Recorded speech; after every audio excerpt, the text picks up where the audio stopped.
Welcome to Tech Unite Africa 2025, the premier conference exhibition and networking hub for Africa's tech ecosystem. I'm Olarimaju Adeniyi, and I'm here to bring you exclusive insights, interviews, and highlights from this groundbreaking event. Stay tuned.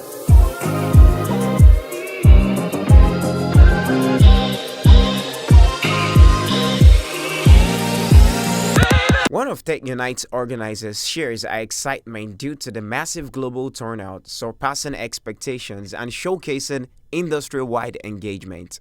What makes this one different is because it's actually four in one event, that which is the Startup World Cup, second edition of the Startup World Cup, Lagos Regional, Tech Unite Africa, African Blockchain DeFi and Web3 Summit, as well as Tech Innovation Recognition and Award.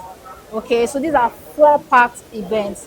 So this makes it so different because we have a vast number of audience coming from the tech world, coming from the blockchain, and then of course the startup ecosystem. So yeah, this event today was mind-blowing, and we are so excited to be one of the organizers of. The crowd overwhelmed me. It was something we didn't know the turnout would be in this form. I mean, you could see people coming from the different regions. We had people come from the US, we had people come from South Africa, from Kenya, we had people come from Kenya, and of course, so many other regions. The global events, people are connected even from online. So it's something we are proud to be a part of.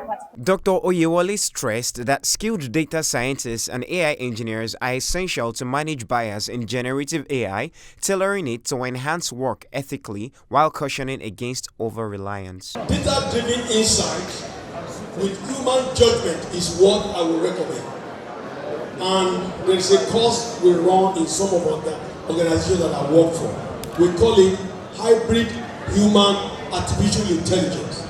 And therefore, it is basically a collaboration of both AI intelligence and human intelligence.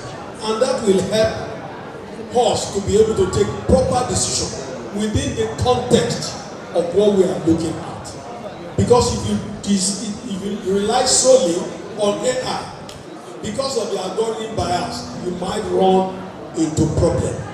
Therefore, use AI as a crutch and not as something you depend upon completely and totally. To ensure that you have positive, good bias detection, there must be people in your organization that are skillful, that have been trained to understand this appropriately. So you need to have data scientists, you need to have AI engineers.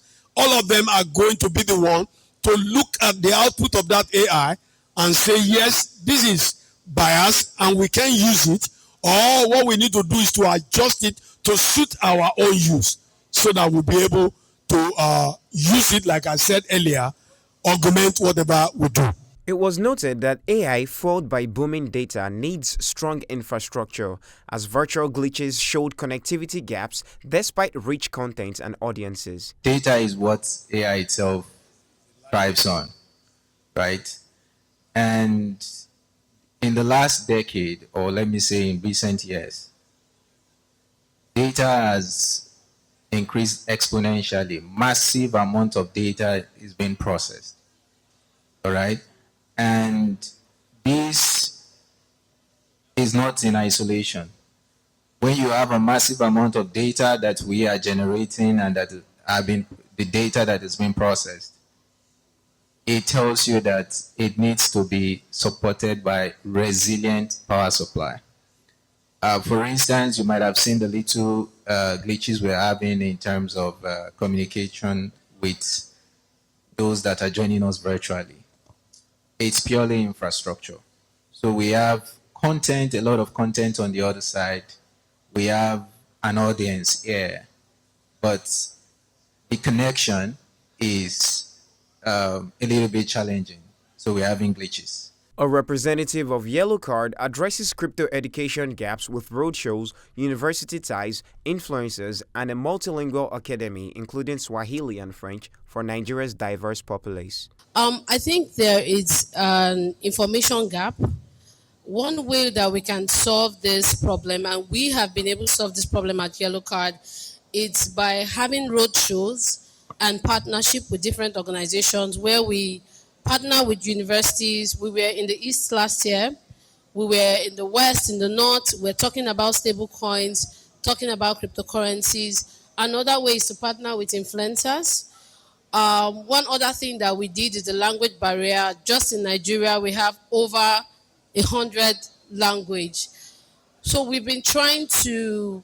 We also have an online platform called Yellow Card Academy, where we teach people about cryptocurrencies as well as personal finance. We've been translating that gradually to Swahili, to French, to different languages to, you know, overcome that barrier. So those are the ways I think that we can solve that problem. Dr. Alessandra Sala highlights that blockchain platforms' complexity drives user drop-off during onboarding, urging simpler UI UX with tools like social logins and AI to ease the process for end users. A lot of the platforms are super complex, and a lot of users actually drop off before they even get through the onboarding process.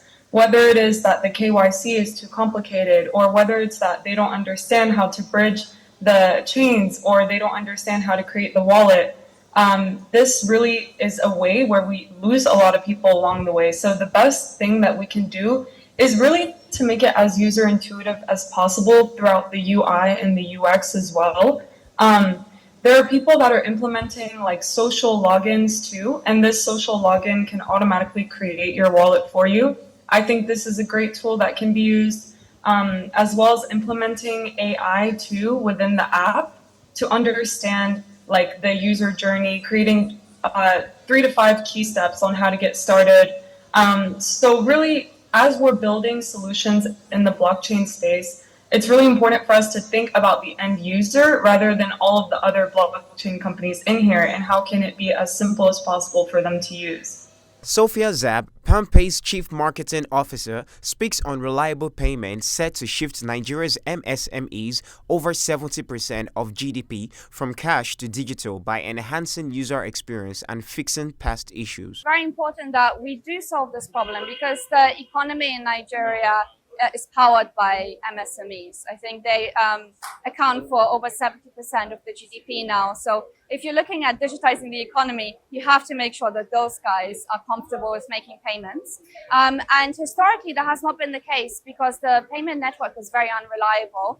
And anyone that would go and try and pay with a merchant would potentially face the issue of having their transaction declined. Then they would have to go and talk to the bank to try and get a reverse. And obviously for the merchant, that's a problem because they're not getting paid, right? So this is what created the behavior of the merchants always wanting to request to be paid in cash.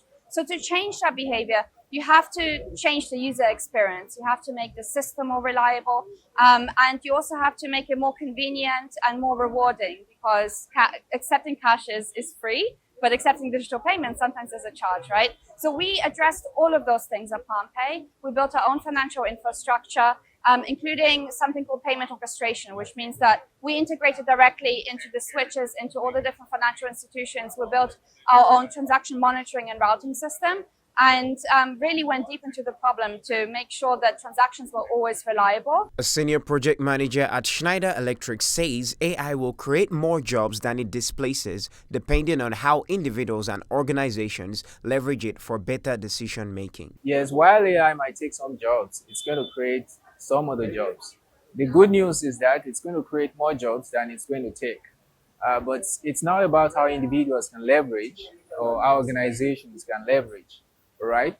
So first is how do you use AI and how do you avoid the biases and how do you actually leverage? How do you take the information that is required and discard the ones that are maybe not incorrect and maybe are not perfect. AI itself, I would say, has been democratized because it's close to the natural language. So people that maybe might not have the tech background can actually still make use of AI and leverage. All right.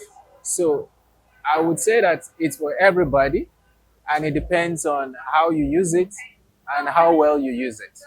So the point is, AI is not specific for just some people.